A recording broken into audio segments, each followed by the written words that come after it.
What is the Theban Legion? To tell you what the Theban Legion is, I have to give you the history. So let's get into the history.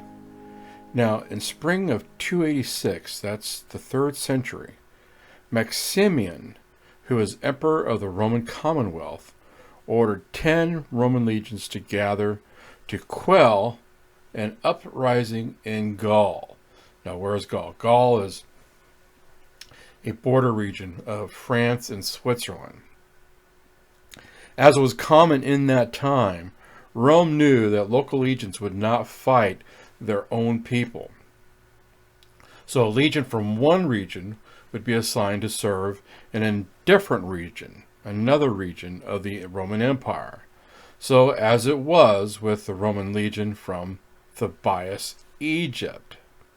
Now, as the Theban legion arrived in Aguanum, which is Gaul, this town in Gaul, some of the soldiers were assigned duties along the road approaching their staging ground. When all the legions arrived, Maximian sent word to all of the legion commanders to do 3 things. Okay, the first thing was to perform a general sacrifice to Roman gods in accordance to the Roman edict in 250 AD. That stated that in accordance to the Roman edict of 202 AD, that made the conversion to Christianity legal, and to stop the spread of Christianity at all cost, that all citizens must carry a certificate issued by local authorities stating that the holder had offered a sacrifice to the Roman gods. If anyone refused, they were tortured to death, thrown to the lions, or burned alive, regardless of age or sex. The second thing was they had to pledge their allegiance to the Emperor Diocletian, who served from 284 to 305, and the Roman Empire. Third, they have to swear to exterminate all Christians in Gaul. Now, the Theban Legion was commanded by a man named Mauritius, and he had 2 lieutenants, Candidas and Exupernus. When they received the above order for all 3 commanders, this posed a difficult problem.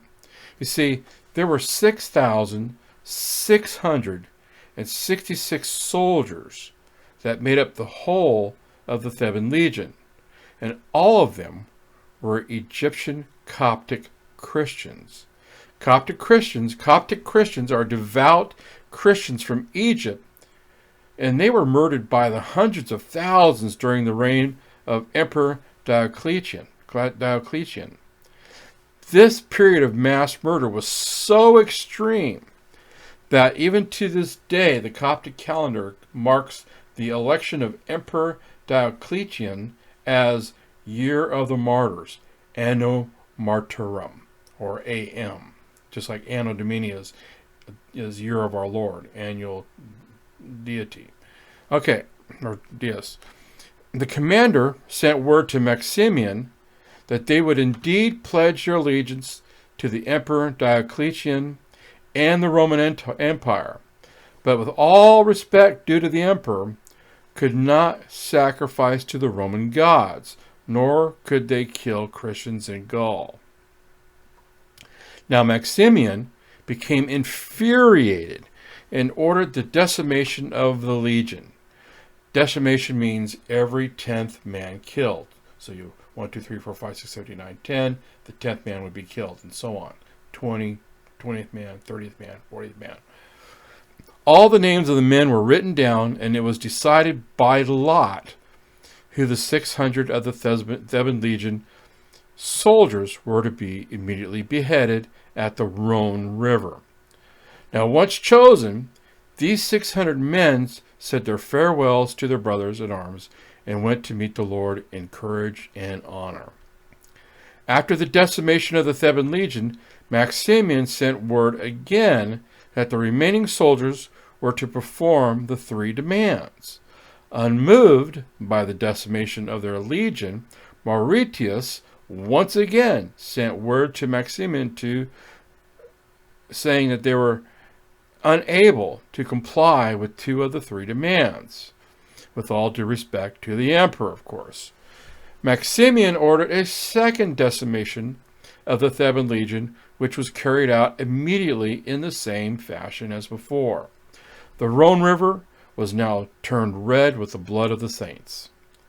Mauritius and his 2 lieutenants went to meet with Maximian at this point to personally convey their position and to inform the emperor of their respect and wish to serve faithfully the emperor, and yet not to compromise their Christian faith by killing other Christians and sacrificing to Roman gods.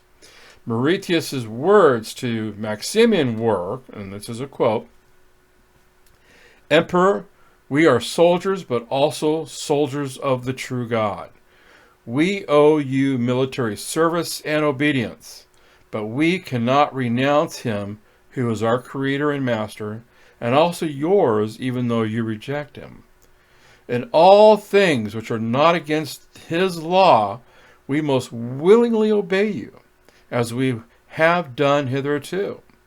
We readily oppose your enemies, whoever they are, but we cannot stain our hands with the blood of innocent people," i.e. Christians. "We have taken an oath to God before we took one to you. You cannot place any confidence in our second oath to you if we violate the first.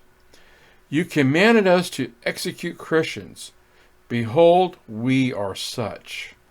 We confess God the Father, the creator of all things, and his Son Jesus Christ, God. We have seen our comrades slain with the sword. We do not weep for them, but rather rejoice at their honor. Neither this nor any other provocation have tempted us to revolt. Behold, we have arms in our hands, but we do not resist, because we would rather die innocent than live by any sin." Close quote. Maximian became maniacal and ordered all the other legions to attack the remaining soldiers of the Theban legion. Every soldier of the Theban legion died that September day in 286. It is written that not a single soldier fought back. Every man willingly laid down their arms and gave their neck to the sword for their executioner. The task was thoroughly finished as the other legions traveled the road to make sure that all the other members of the Theban legion that were posted throughout the area and on the roads were also executed. Now here are some interesting points about the Theban legion. It is believed that Mauritius was the possessor of the Holy Lance, which is the lance that pierced the side of Jesus Christ while he was on the cross, which still exists to this day. Anyone can travel the road from Geneva to Rome and see a small and very old Swiss town called Saint Maurice. It's also called, I'm not good at French, Saint Moritz, or a Saint Maurice in Valais, or a Saint Maurice de Aguane. I don't know how to pronounce it, sorry. Which is in Switzerland, by the way. This is where the mass murder of the Theban legion occurred. This town was called Aquanum during the Roman period. The bodies of the Theban legion martyrs of Aquanum were discovered and identified by Saint Theodore, the bishop of Octuderm. He built a basilica in their honor at Aquanum, the remains of which are visible now. You will actually see this in this posting on this website. The basilica became the center of the monastery built around the year 515 AD on the land donated by King Sigismund of Burgundy. The story of the Theban legion was preserved by Saint Euchre, Bishop Eucherius of Lyon, the Bishop of Lyons, who died in 494 AD. Saint Euchre states that Christians came from many provinces of the Roman Empire to give honor to these saints. The Christians offered presents of gold, silver, and other things. Many miracles happened at their shrine of the Theban Legion, such as casting out demons and many kinds of healing.